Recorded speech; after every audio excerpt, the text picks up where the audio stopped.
Hi, everybody. My name's Kathy Howland, and I work with the Powhatan 4-H office, and I'm here with my co-host to let her introduce herself. Hello, everyone. We are so glad that you are here with us today. My name is Sharonda Lindsay, and I'm in the Hanover office. So we're excited to see so many familiar faces from camp and those that are new joining us. We are going to be doing a virtual camp. Taking virtual 4-H camp by storm was the theme that our teen counselors selected for this summer's camp. But even though we can't be there at Jamestown in person, we decided to bring a little bit of camp home to you today. So our counselors have been working super hard to make sure that this is just a fun week of virtual camp. So if you have questions, go ahead and put your comments and questions in the chat box, and we'll check those at the end. So in true 4-H fashion, we have lots of fun things to do today. Each of you were sent a supply list. So for today, you just need to grab the day one supplies out, and we'll be making the water cycle activity and also a friendship bracelet. So I'll give you a few minutes to grab your supplies and get set. I'm checking my watch. I'll give you a few more minutes. Okay, so once you've got everything set, and you are welcome to pause this later when you watch it back and do the activities at your own pace. But we're going to get everything started. So let's have some 4-H fun. Our first team, Cameron, is going to talk to us a little bit about the basics of 4-H. And why green and white are so important, and the 4-H pledge. So with 4-H, it's a very cool program that provides hands-on experiences to all kids ages 5 to 19. Participating in 4-H helps our youth develop essential leadership, citizenship, and life skills that last a lifetime. The best part is lots of fun. So let's stand up and we're going to learn the 4-H pledge with Cameron.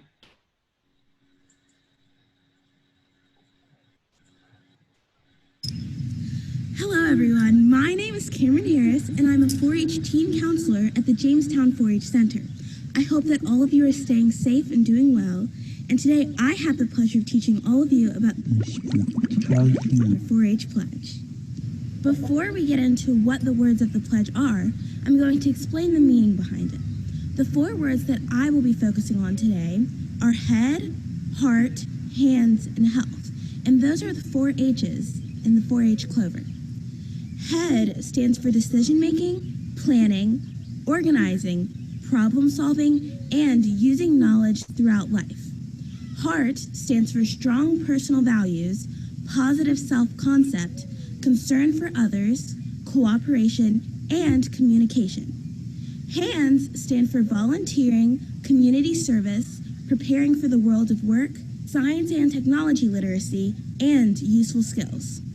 Health stands for healthy lifestyles, character, ethics, stress management, and disease prevention. Now that you understand the meaning, repeat after me as I say the 4-H pledge. I pledge my head to clearer thinking, my heart to greater loyalty, my hands to larger service, and my health to better living. For my club, my community, my country, and my world.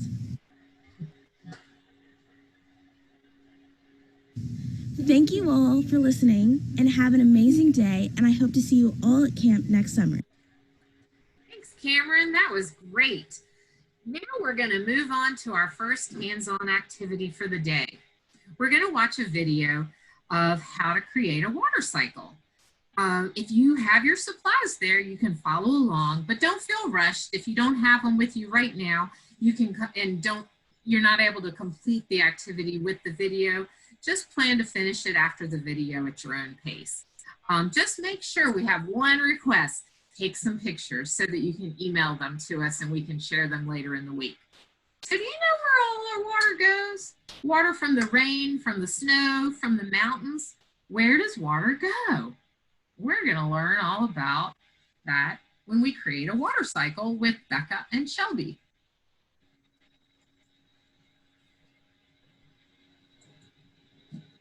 Welcome to Taking 4-H by Storm.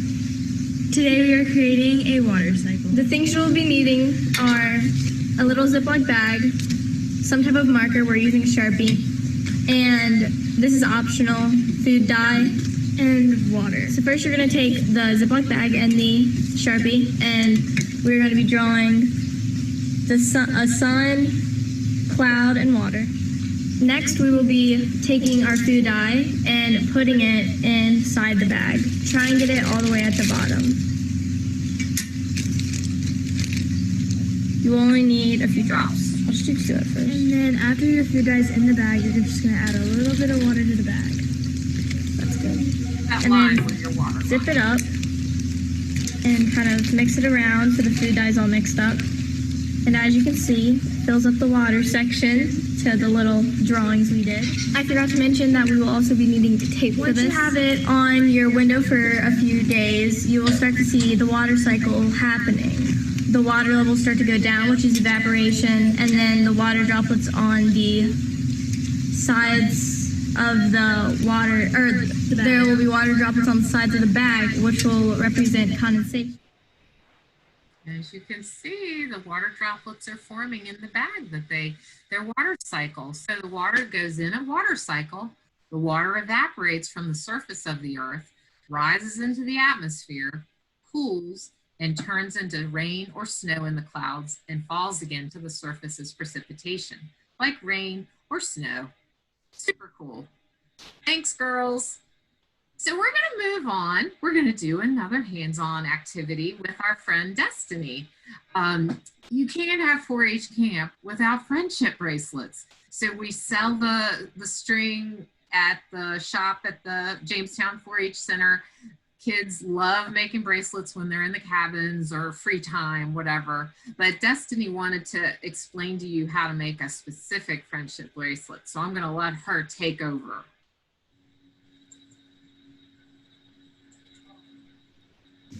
Hey campers, I'm Team Destiny and today I'm going to be showing you how to make fishtail friendship bracelets. This is what your bracelet should end up looking like today.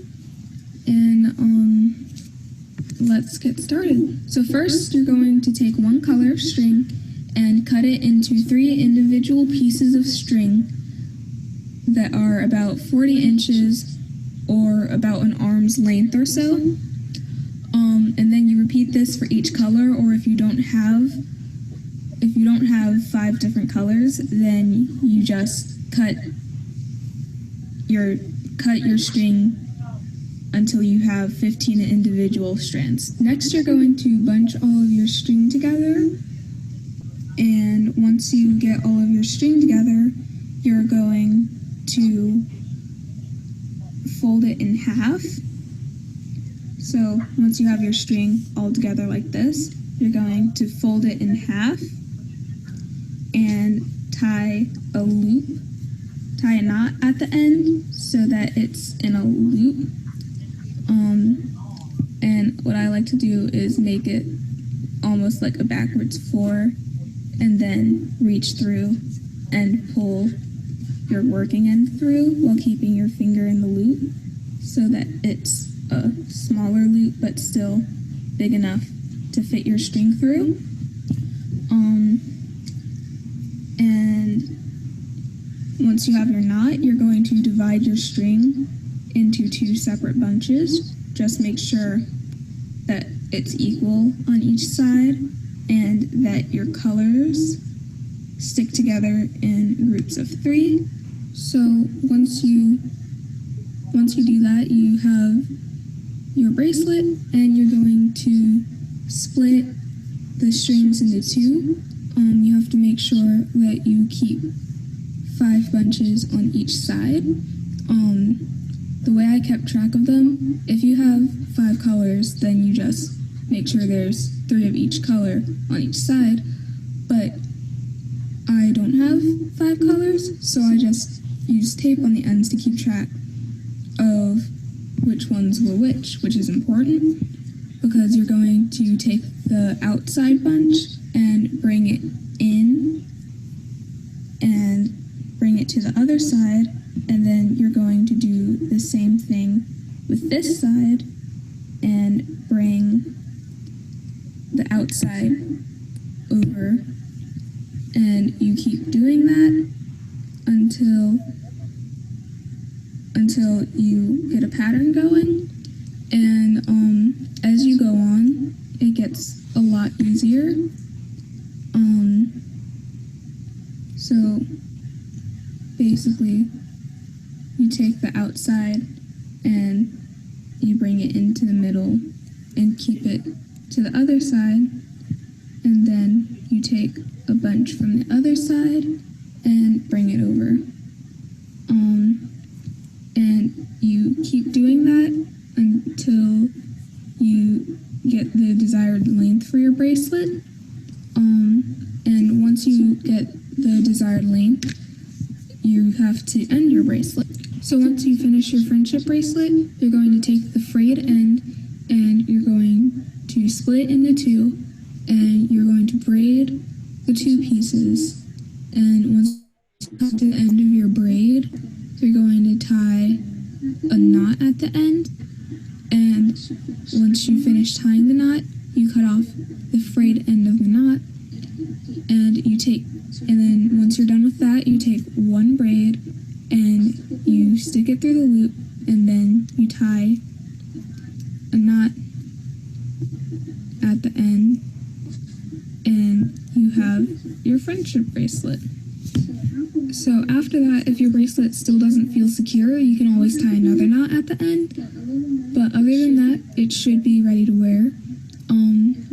If you want to let us know how your bracelet turned out, you can send us a picture of it at the link below. See you all next Tuesday. Bye. Wow, that's really nice, Destiny. Thank you. How's everybody coming with your bracelets? Send us pictures when you're finished. So what's more camp than going fishing? It's a bright, beautiful day, and Carter, our teen counselor, decided to give you some tips on fishing. But first, I wanted to show you this little book that we've got. I think you can see that. We have about 30 copies of this book. So if you are interested in learning more about fishing, we're going to have 10 copies of the book available at the Goochland-Hanover and Powhatan extension offices. If you are interested in a book, you can stop by the closest extension office to your house. You might want to call first and make sure that they still have some available. But we would love to get these into the hands of some of our campers who want to learn a little bit more about fishing. So let's check out Carter, and he's going to show us how to make a rig and fish in a lake or a stream. So here's Carter. What's up, 4-H camp? This is Carter. So today I'm going to be showing you guys a basic bluegill or perch rig for a freshwater lake. So what you're going to need is a snell. It's got a hook already attached to it and a loop up here. So you can find these at Walmart or Green Top, wherever you may get your fishing stuff. A bobber, and then a split shot weight. So you're going to want to take your line from your fishing rod, put it through the loop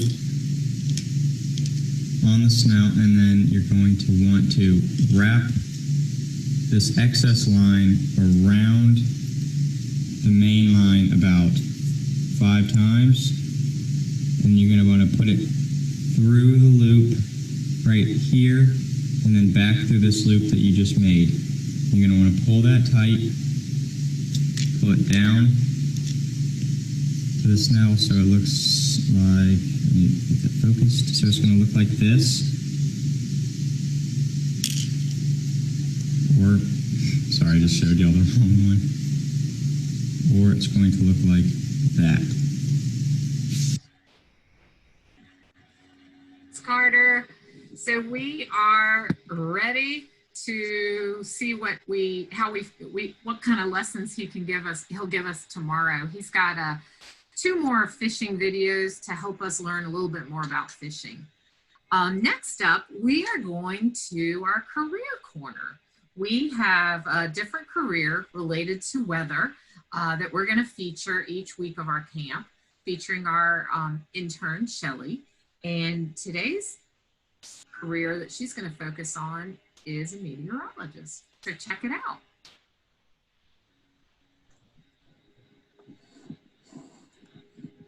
Hi, my name is Shelly Underwood, and I am currently a junior at Virginia Tech, and I study animal and poultry science, and I was a 4-H'er as well. I did my project on chickens, and I hope y'all are enjoying 4-H and 4-H camp this week, and was very excited when I was asked to come back and help out. So this week, I will be helping out with your career corner, and we'll tell you a little bit about some weather careers that you can get involved with if you like the weather. So let's go ahead and take a look at your forecast for this week, because it's bright and sunny that you're going to learn about some cool weather careers. So our first career we have this week is a meteorologist. A meteorologist is a kind of scientist that studies the weather. They observe the weather, so they go out and take a look at what it's doing outside currently, and then they use their observations and what they've studied to come up with a forecast so that they can be on TV and show you what the week's going to be like, so you know whether or not you can go to the pool. And then, if you want to become a meteorologist, you can go to college, and it usually will take 4 years, and you can go to college just like Virginia Tech, where they have programs that you can learn all about the weather and how to estimate what it might be in the coming weeks. And if you go to school and you make the investment and become a meteorologist, you can earn up to $90,000 a year. So I hope you have enjoyed learning a little bit about what a meteorologist does, and maybe you'll consider that as a career. Wow, great information, Shelly. Thank you so much. But did I hear right? $90,000 a year they get paid to predict weather? Sign me up. All right. That sounds like a really interesting career, though. If you're interested in science, technology, and math, a job as a meteorologist may just be right for you. So we got to end on a cheerful, happy note. And what better than a 4-H camp song? When you come down to Jamestown 4-H Center, here I have my water bottle from Jamestown. We do a lot of camp songs, lots of singing. And we're hoping to have a tour of Jamestown later in the week. For those of you that have never actually been to camp yet, maybe this was going to be your first year, that we'll be able to share with you later in the week. But for now, we're going to end today's camp off with Miss Emily, a teen counselor who's going to show you how to get up and move and sing a good song. So listen up and everybody stand up.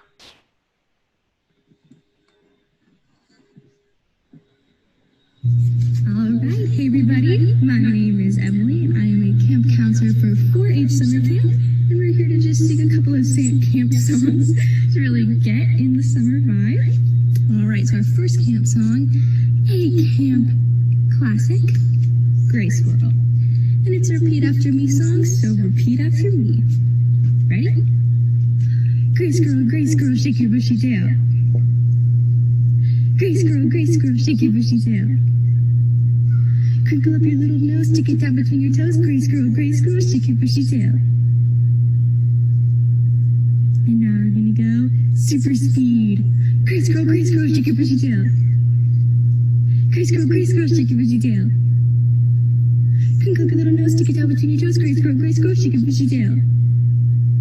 Now we're gonna go super slow. Gray squirrel, shake your bushy tail. Gray squirrel,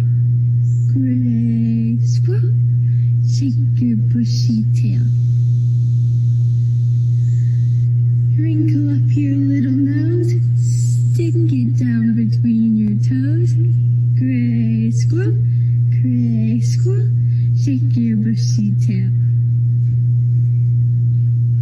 Awesome job, guys, and that deserves a good 4-H. 4-H.